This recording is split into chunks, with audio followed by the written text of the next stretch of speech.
पाक व्याप्त काश्मीर म्हणजे पीओके सध्या पेटून उठलंय आणि तिथं आंदोलकांवर पाकिस्तानी आर्मीनं अंधाधुंदपणे गोळीबार केलाय।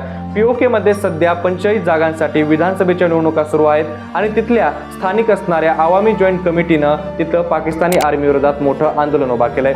रावलकोट आणि जाफराबाद मध्ये मोठ्या प्रमाणात लोक रस्त्यावर उतरले तेव्हा पाकिस्तानी आर्मीनं त्यांच्यावर अंधाधुंदपणे गोळीबार केला आणि या गोळीबारामध्ये 30 पेक्षा जास्त लोक मृत्युमुखी पडले तर हजारो आंदोलक सध्या जखमी झालेले आहेत। तिथल्या स्थानिक लोकांचा आरोप आहे की तिथल्या निर्वासित लोकांसाठी ज्या 12 जागा राखीव असतात तिथं पाकिस्तानी सरकार त्यांचेच पुतळे उभा करून त्यांनाच पाठवत आहे, त्यामुळं या जागा रद्द करण्यात याव्यात अशी मागणी त्या लोकांनी केली आहे। यासोबतच कर सवलत मूलभूत हक्कांसाठी हे लोक रस्त्यावर उतरले आहेत आणि त्यामुळे हे आंदोलन एवढं पेटलं की तिथं मोबाईल सेवा, बँकिंग व्यवस्था आणि इंटरनेट सेवा हे सगळं पूर्णपणे बंद करण्यात आलंय। यावर भारतीय परराष्ट्र मंत्रालयानं उत्तर दिलं की पीओके हा भारताचा अविभाज्य घटक आहे आणि पाकिस्तान तिथले मानवी हक्काचं उल्लंघन करतंय आणि हे झाकण्यासाठीच आता तिथं निवडणुकांचा आव आणला जातोय। तर दुसरीकडे पाकिस्तानी परराष्ट्र मंत्रालयानं आणि संरक्षण मंत्रालयानं मात्र यावर या आंदोलकांना शत्रू मानून त्यांच्यावर बळाचा वापर करण्याच्या धमक्या देत आहेत। आता भारताकडे पीओके बद्दल माजलेली ही अराजकता आता भारताला यामध्ये मोठी संधी आहे,